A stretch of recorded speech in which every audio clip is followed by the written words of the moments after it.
Thank you, John. My name is Nigel Cooper. I'm the programmer at BC Alpine, and it's folks like John and the other volunteers that serve on our board of directors that help keep the wheels on as well. It's my pleasure now to introduce to you a good friend of mine of over 20 years, someone I've worked closely with as a co-worker and in a kind of leadership position with as well.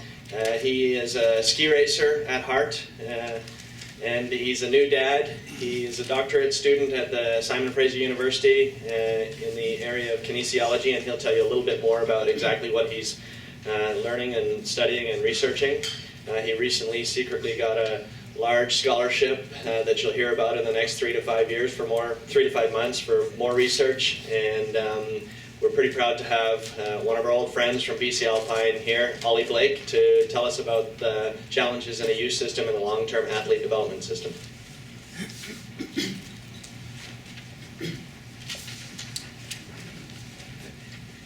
Thank you. You can see the challenges. Everybody can see me above this podium. Bruce, is this what you feel like? Doesn't make you a bad person. No. Starting early with the Bruce jokes.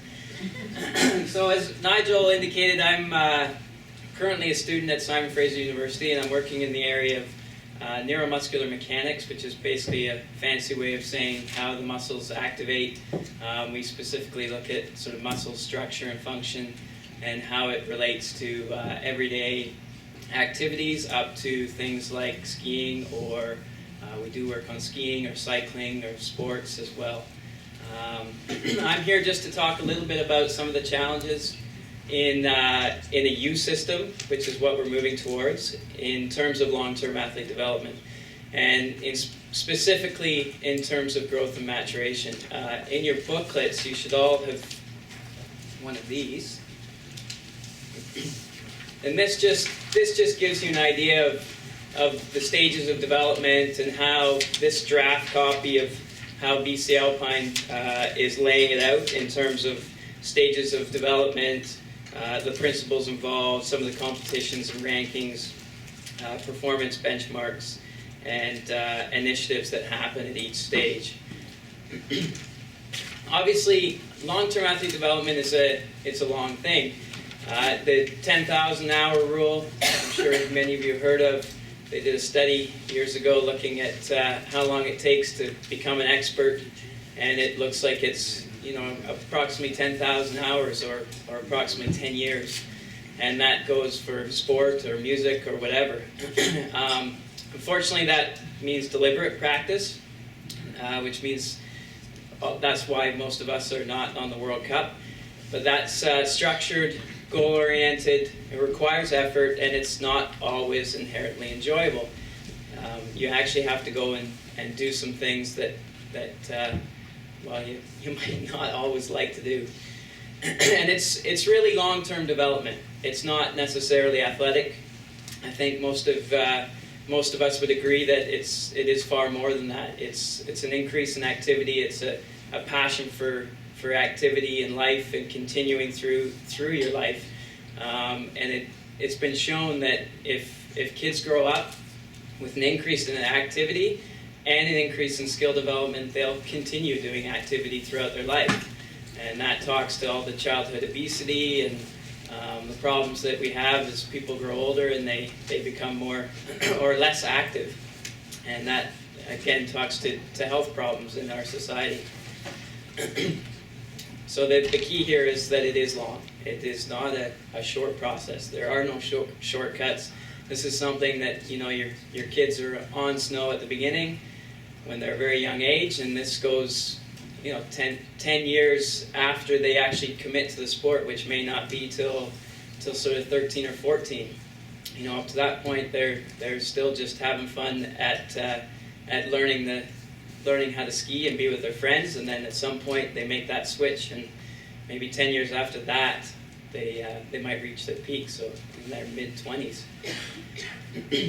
In terms of growth and maturation, obviously the anatomical, neurological, muscular, hormonal changes, they directly affect the athletic development. So, I mean, you've seen it as an athlete, or even as any of us go through puberty.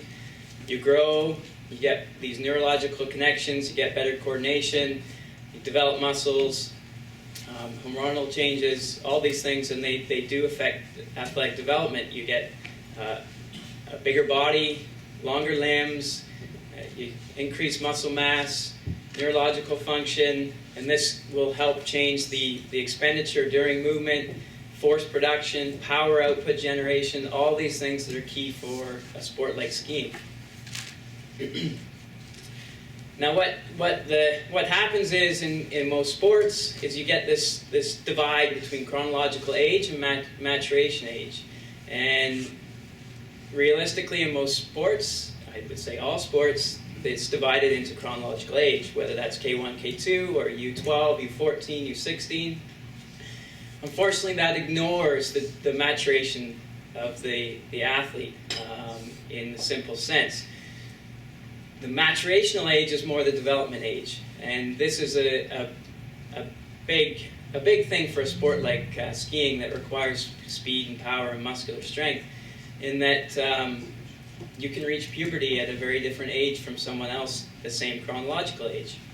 Unfortunately, it's very unrealistic to divide kids by maturation. You have to do some sort of skeletal analysis to see where they're at throughout their development. So what often happens is you get this sort of thing. You get, on the left, you get 3 gymnasts, all the same chronological age. You can see the discrepancy in the little guy versus the very big guy. And then on the right, you have 2 skiers, same chronological age, and they're going to be competing against one another. It's a little challenging. As a small guy, it's a little challenging. So that difference can reach 4+ years.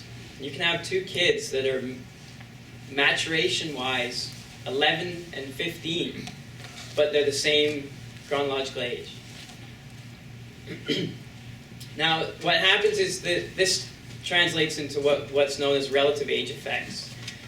And athletic development is a process, right? You have many cogs in that wheel that create an athlete, whether it's psychological, physical, skill development. All these things add together to create athletic development. It's not a single event. Whereas often talent identification is primarily a snapshot, right? It's just what is your performance today? We're going to take that. This athlete is superior. Unfortunately, that disregards future capacity, because current performance in the junior ranks is a very poor indicator of future capacity. You don't know where that 11 or 12-year-old is going to be in 10 years, and whether they will be the superior performer based on what they're doing now. So there's a need to distinguish between potential and performance. And I give the example of these 2 mugs. If there was the same amount of liquid in both mugs, but you didn't know the size of them, how do you know which one you wanted to take to have more water or more fluid in the future? You wouldn't know, but if you knew what the future capacity was, you'd obviously choose the giant mug versus the small one. And it's the same with athletes. If you could actually tell what their future capacity was, then you'd be selecting far different than what their current performance is. So what happens is, this is known as mistaking talent for maturation. So if they're more mature, then you suddenly think, well, that's the talented athlete. This leads to preferential selection, which leads to extra resources and advantages. And unfortunately, it doesn't benefit either the early or late developers. Late maturation, there's attrition. Okay, they're not valued in their sport. They don't hang around because they're not selected for anything. They don't get those extra opportunities, and they leave the sport. Early maturation, it's not much better, because they end up getting shoved up the system, moved up. They don't get the proper development that they actually need, because they're treated as an athlete that's older than where they're actually at cognitively.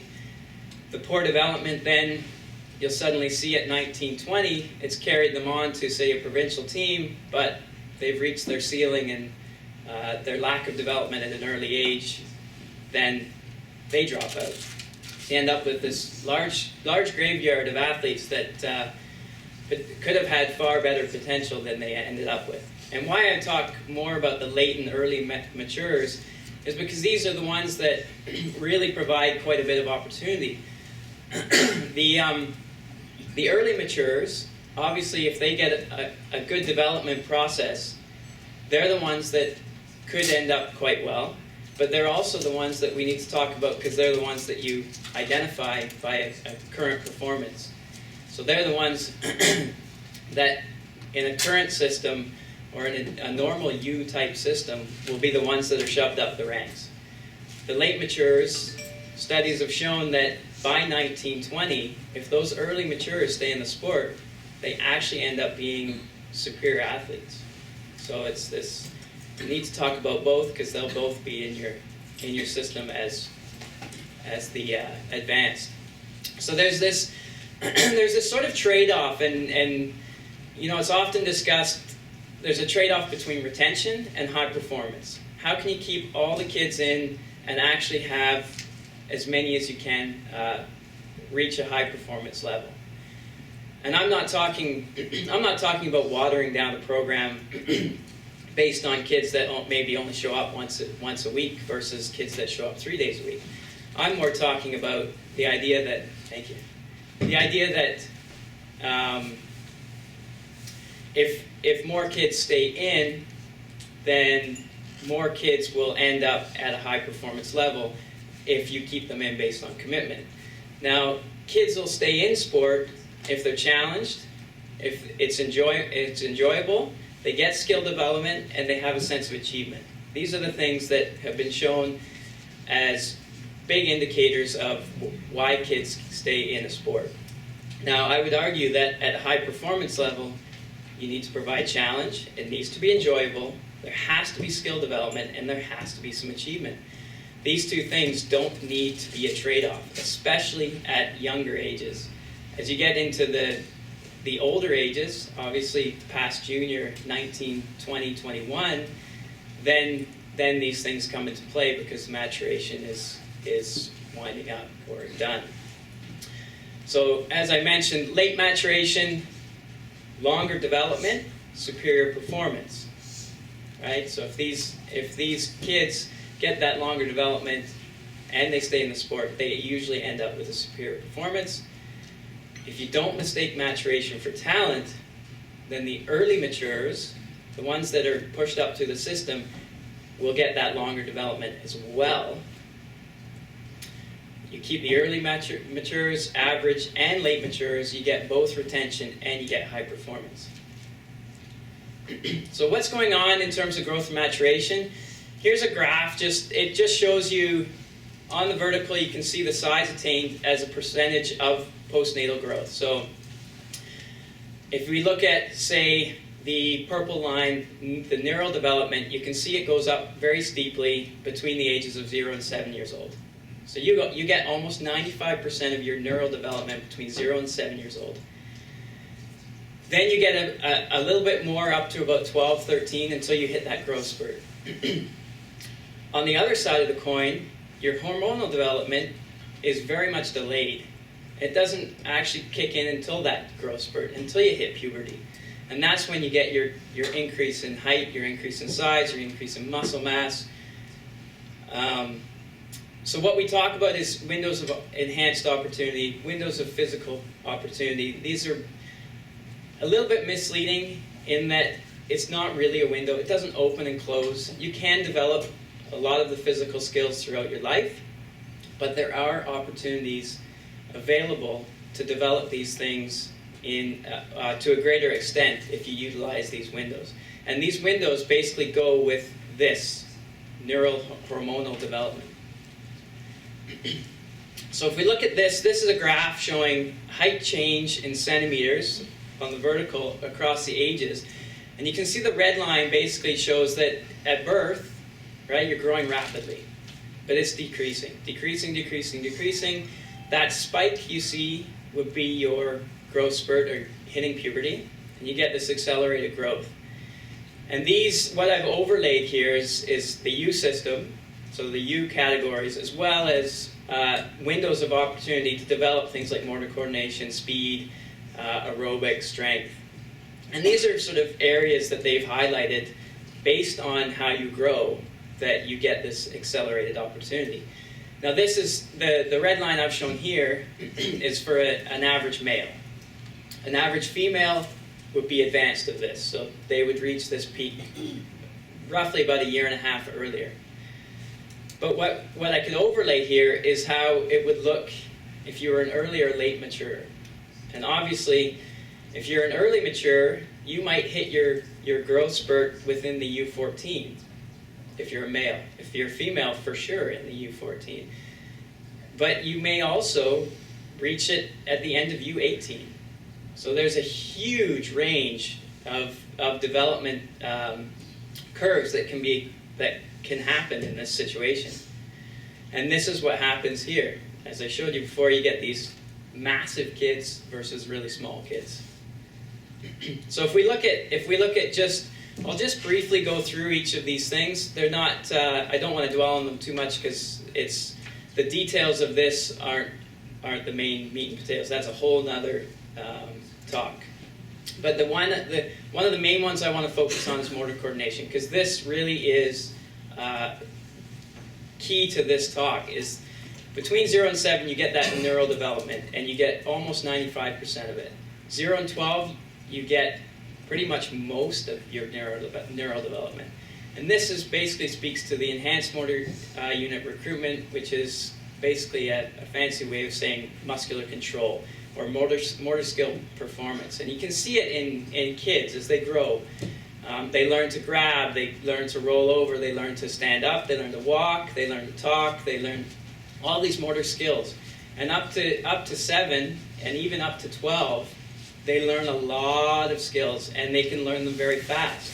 If you've ever been in a situation where you've taken your kid who's 8 years old and tried to learn a brand new skill for both of you, I'm sure you found that your kid learns twice as fast as you will. So this is basically your walk. Your ABCs: your walk, run, jump, throw, catch, hop, gallop, skip. Basically, agility, balance, coordination. All key and vital things to a sport like skiing, but also key and vital things to many sports and many activities in life. So this is basically your variety on and off snow.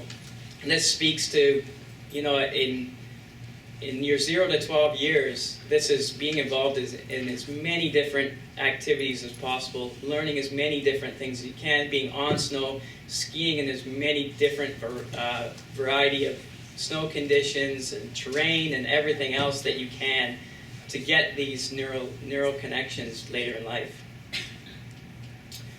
And it's important to note that this is instructional versus or as well as free play, right? You don't actually develop as fast if you're just going out and randomly going about it. It is important to have some instruction as well. So we'll just touch on quickly these ones. Speed is basically your ability to be agile, and then later in life it's that ability to have speed, such as sprinting speed. In your 5 to 9 years old, you'll get that enhanced neural drive. So that is your agility. 12 to 16, you get enhanced growth and maturation, which then speaks to your ability to sprint and do these sort of things quicker. If we look at aerobic, you'll notice it's situated pretty much right under that growth curve. And the aerobic, you can imagine as you're growing and maturing, you'll get larger lungs, larger heart, more blood volume, and in reality, you'll be aerobically able to do a lot more after you've grown. But you can actually get quite a good change before as well. But what's important is that it's high intensity versus that long, slow distance. Right? You wouldn't want to take your 8 to 10-year-old and do a lot of long, slow distance, but you can still get quite a bit of aerobic work out of doing things like hockey and soccer and activities where it's short bursts, but in the end it is quite an aerobic workout. And then strength can go on either side of this. Obviously, before your growth spurt, it's all neurological. Okay, you can get a lot done with kids if they learn how to actually coordinate and recruit muscles properly. Right? This speaks to activating your motor neurons properly, and you will get strength increases. You don't necessarily get size, because you don't get the size until after the growth spurt, when you get those hormones like testosterone that will help increase muscle size.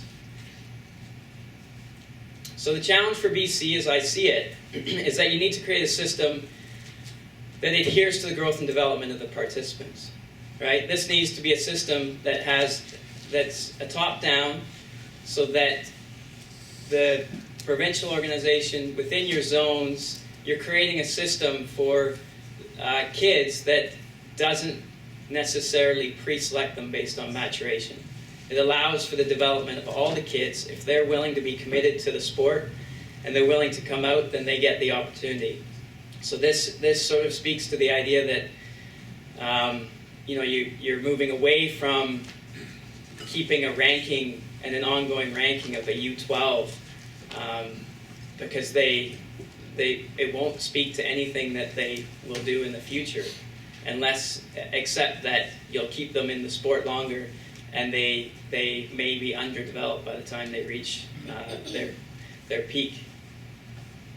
So it's that retention versus high performance. If you retain more kids that are committed, and if you retain them throughout their development, then you will produce more high performance.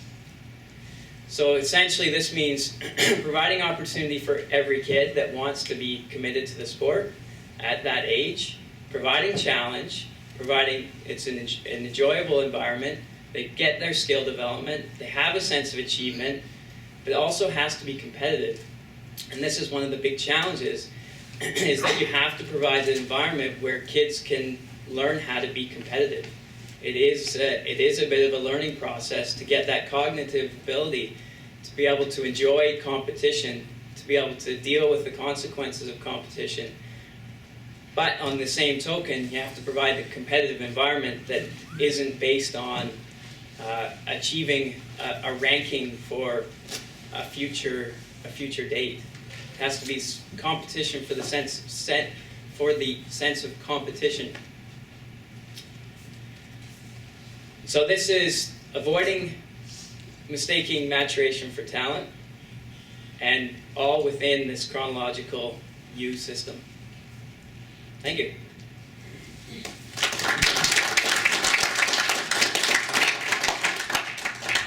Any questions?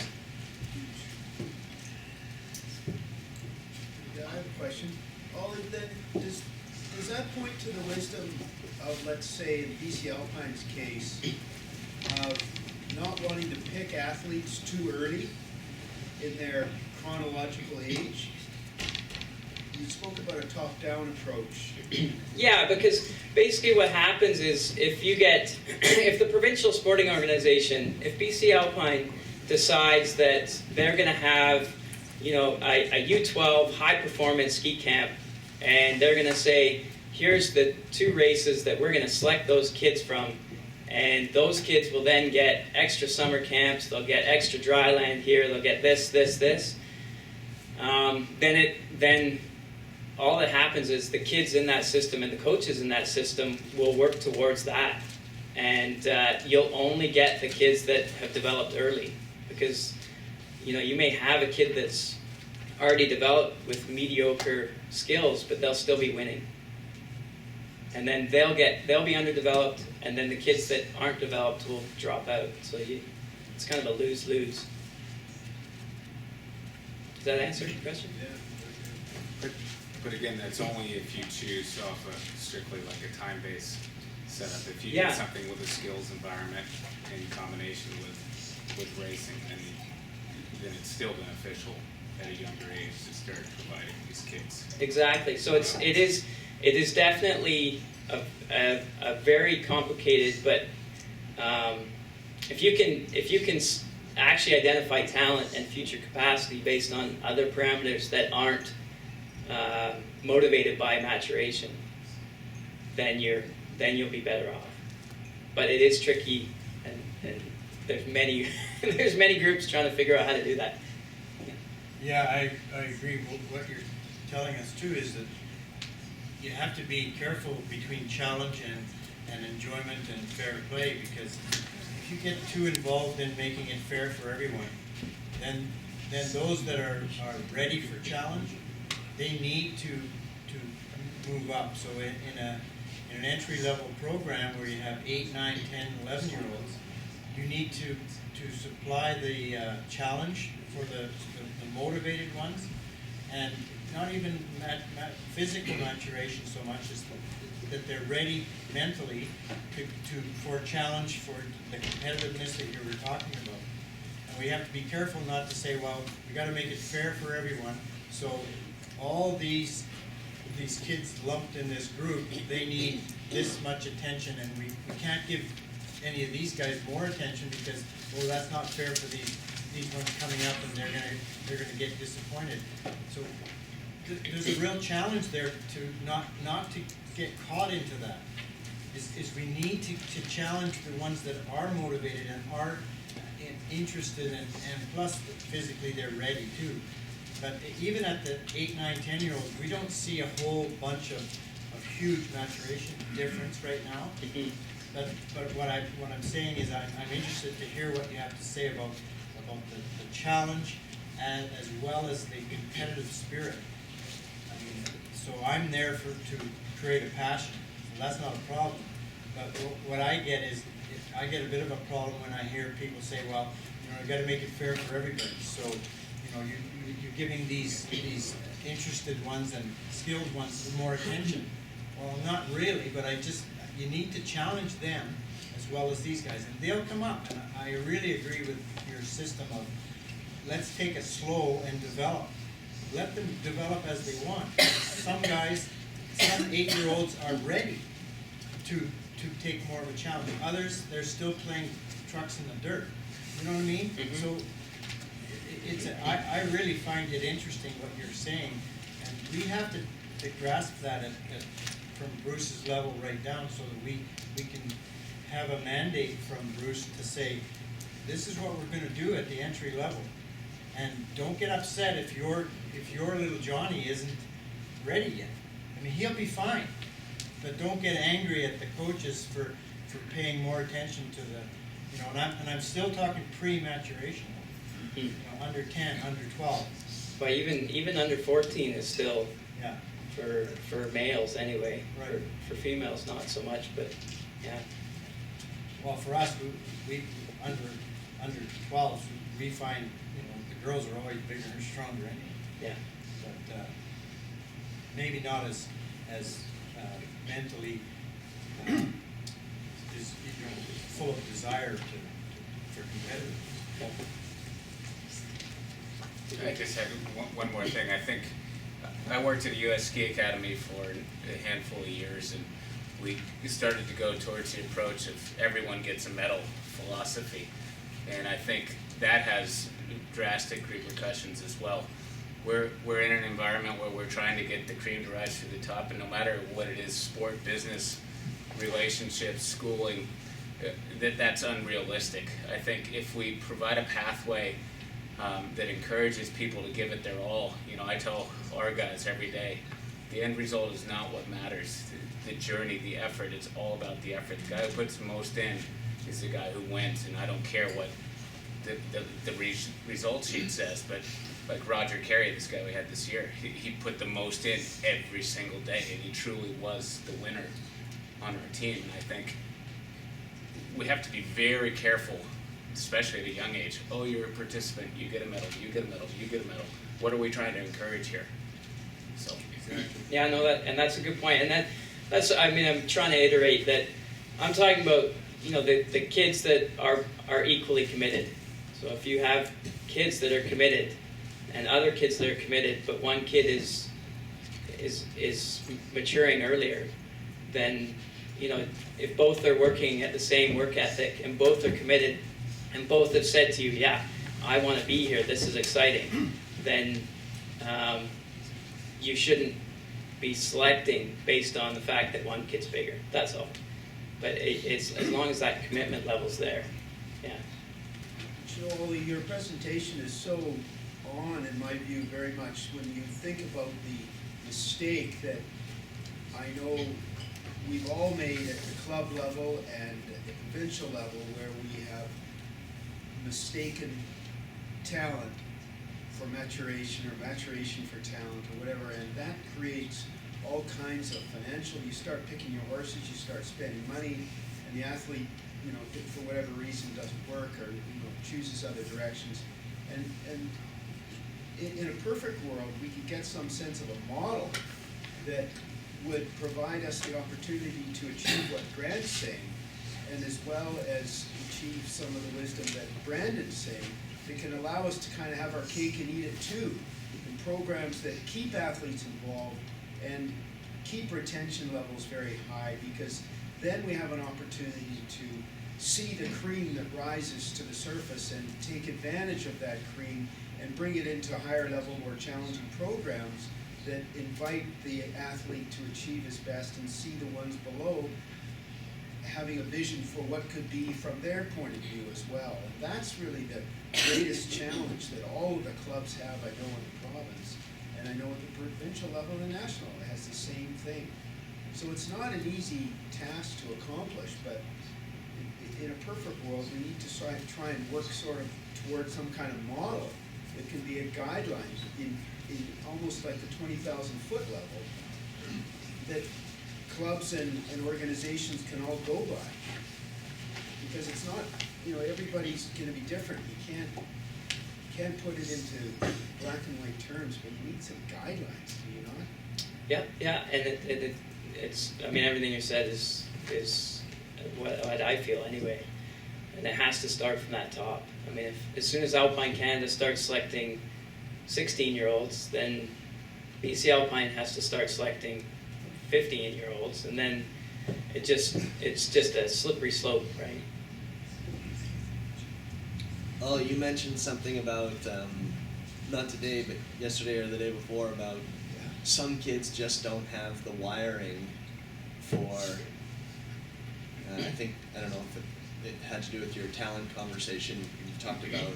If they're, I don't know if it was their maturity level, they have all this energy and it seems like they have all this speed, but they may never have the wiring, even they have all that. I think maybe it had to do with cognitive and mental. Oh, it might have been, because yeah, I mean, there's a whole argument out there that if you're identifying talent based on, say, just a one snapshot, or you're identifying based on maturation or anything like that, and you disregard the psychological or the cognitive side of it.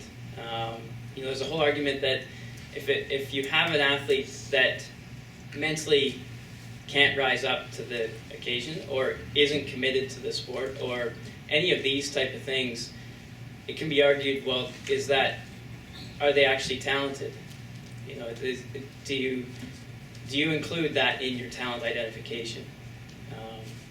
Do they have the work ethic? I mean, if they don't have the work ethic, they can't psychologically rise up to what they need to do, and they're not committed, but they win a race. Are they truly talented? That's a whole nother side. Any other questions? Thanks, Ollie. Kev, it's interesting because just for your information, there's a little camera here. And we're live streaming this, and then people can make comments. And Kevin just got a comment. Was it email? Or I don't know how they do it because I'm old. It says, as a parent of two athletic late matures, I'm encouraged in Ollie Blake's presentation at the spring meeting. So it's kind of cool that there's people out there that couldn't be here, but they can still watch it because of technology. So we're hitting more people before. And somebody seems to like your presentation. Thank you. Yeah. Just one quick comment to Brandon there about your speaking on participant medals. that's been a bone of contention with me and some of my colleagues as well for years. I mean, we all want participation from the young kids, and we, I think, try and strive to make it fun for everybody and enjoyable. But at the same time, there's winners and losers and that journey and everything. The harder you work and the more you enjoy a sport and love a sport, you're going to rise up in general. What's your feeling on doing that participation medal thing? I mean, we didn't do it at our BC Alpine race this year. It was the first one we've done in many years. We just did like first, second, third, like when we were all young. So what's the general feeling Like in the old of days. everybody? My take on the issue is that no matter what sport, business organization you have, and this is just my take, I want to clarify that. We like your take. I think it's very important with the people you put in the position to empower these athletes or your organization. I mean, your leader truly determines what kind of participation you're going to get. If you have Nigel running around to every club in BC saying, let's go, let's go, let's go, you're going to get that participation. I think if I have athletes on the BC ski team that lose interest or aren't motivated to work, they're not lacking talent, they're not a bad athlete. I got to dig deep and find new ways to create opportunity, create interest to get them involved. So I think it's more of the leaders, the people you put in position that determine. I don't think the participation has anything to do with the actual kids participating. And certainly from a development standpoint, kids do need to learn that cognitive ability to be in competition, to win, to lose, to get out there and essentially be competitive for the sense of being competitive. And it's a learning process. And if they don't learn that at an early age, they'll get to that 16, 17, 18-year-old age when things are based on ranking, when things are, you're racing for something that's coming in the future, and they'll shy away, unfortunately. I think you're right there.